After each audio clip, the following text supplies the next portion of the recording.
Good morning my dear students. हम लोग जो हमारा गद्य खंड है, गद्य खंड शिरीष के फूल, इस पाठ को अब हम लोग अध्ययन करेंगे। तो सबसे पहले हम लोग इस पाठ के शिरीष के फूल के जो रचनाकार हैं उनके विषय में हम लोग थोड़ा संक्षिप्त रूप से अध्ययन करते हैं। तो यह जो निबंध है ललित निबंध है, इस ललित निबंध के जो रचनाकार हैं उनका नाम है आचार्य हजारी प्रसाद द्विवेदी जी। तो इनके विषय में आइए हम लोग संक्षिप्त रूप से अध्ययन करते हैं। आचार्य हजारी प्रसाद द्विवेदी आधुनिक हिंदी साहित्य के जो बहुत ही प्रतिष्ठित जो निबंधकार के रूप में, रचनाकार के रूप में जाने जाते हैं। आधुनिक हिंदी साहित्य में इनका बहुत योगदान है।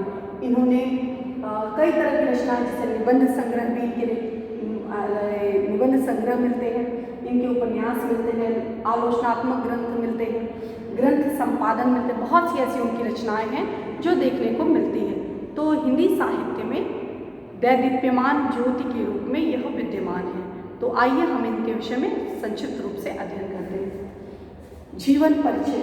इनका जन्म, हजारी प्रसाद द्विवेदी जी का जो जन्म है वह जन्म सन 1907 ईस्वी, हजारी प्रसाद द्विवेदी जी का जन्म 1907 ईस्वी आरत दुबे का छपरा, यह गांव का नाम है आरत दुबे का छपरा, यह जो बलिया जिले में पड़ता है।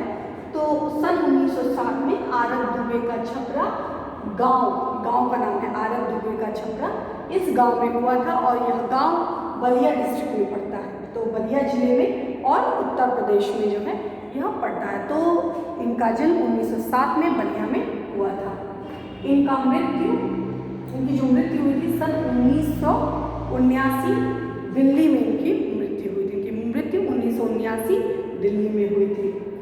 इनकी जो शिक्षा थी, इनकी शिक्षा जो आरंभिक शिक्षा दीक्षा थी, वो आरंभिक शिक्षा दीक्षा घर पर ही हुई थी। लेकिन उसके बाद जो काशी हिंदू विश्वविद्यालय है, वहाँ से उन्हें ज्योतिषाचार्य की जो उपाधि से उन्हें सम्मानित किया गया था। ज्योतिषाचार्य की विभूति से उन्हें इस पदवी से उन्हें सम्मानित किया गया था।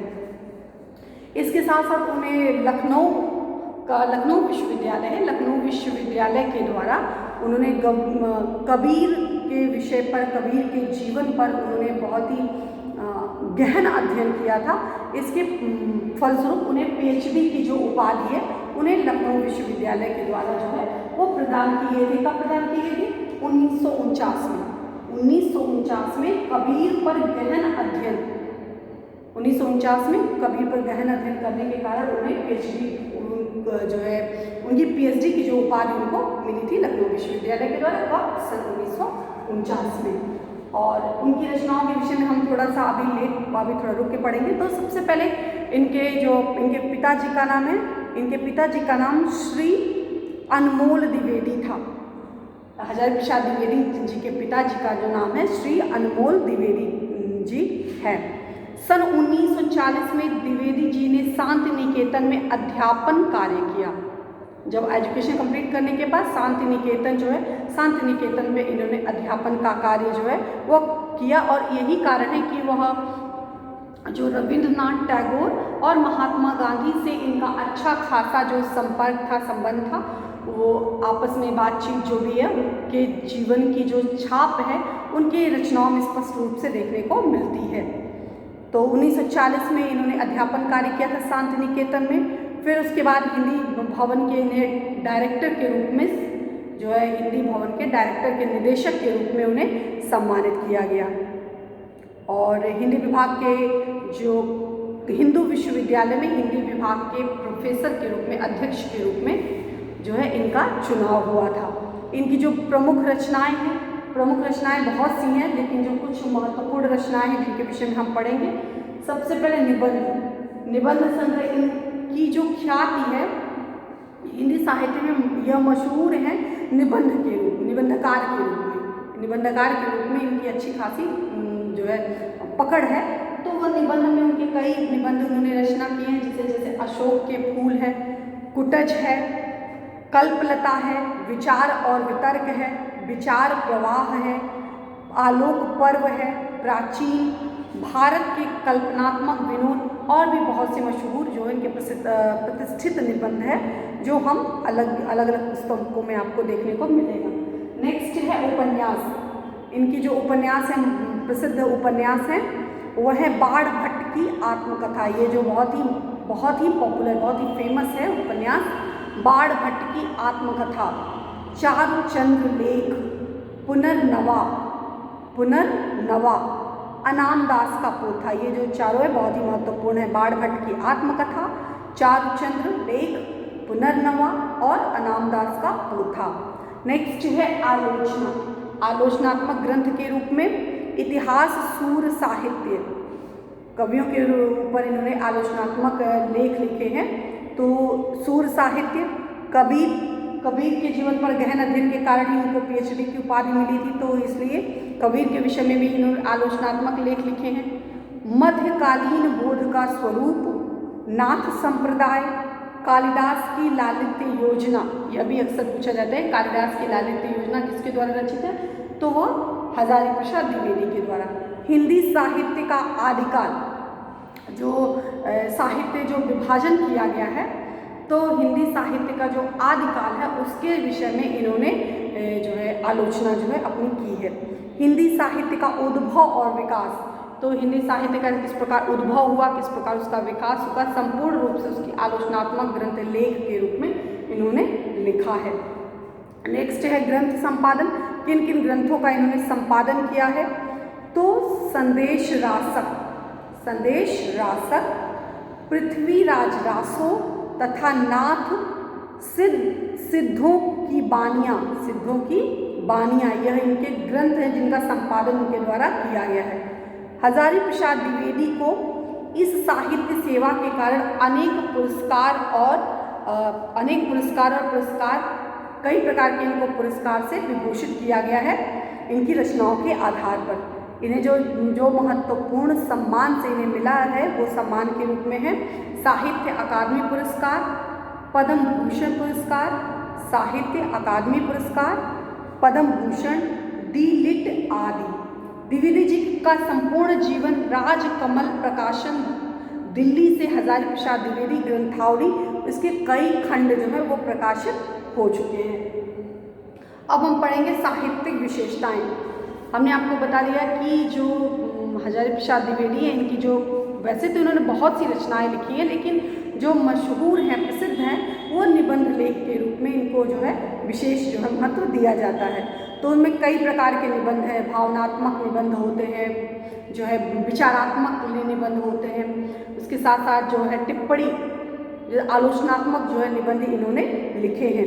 तो आचार्य द्विवेदी का हिंदी साहित्य भारत के सांस्कृतिक इतिहास, भारत का जो इतिहास, उसका सांस्कृतिक स्वरूप, कितना जो सौंदर्यपूर्ण स्वरूप है, उसमें रचनात्मकता जो है यह इनकी रचना के माध्यम से देखने को मिलती है। इनके जो निबंध हैं उसमें साहित्य दर्शन का जो है समावेश होता है, किस प्रकार जो है हमारा दृष्टिकोण होना चाहिए, हमें चीज़ों को नई तरह से नई चीज़ों उसी चीज़ को नए तरीके से देखने का जो हुनर होता है इनकी रचनाओं के माध्यम से हमें प्राप्त होता है कि इस चीज़ को हम ऐसे भी इस रूप में भी देख सकते हैं। तो जीवन का जो दर्शन होता है वो जीवन का दर्शन हम इनकी रचनाओं के माध्यम से जान सकते हैं।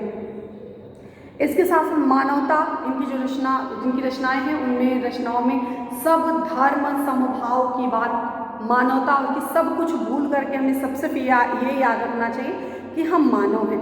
तो उनकी रचनाओं में यह देखने को मिलता है कि मानवतावाद का, मनुष्य को मनुष्य बने रहने की जो प्रेरणा मिलती है वो मानवतावाद का जो है इनमें समावेश किया गया है।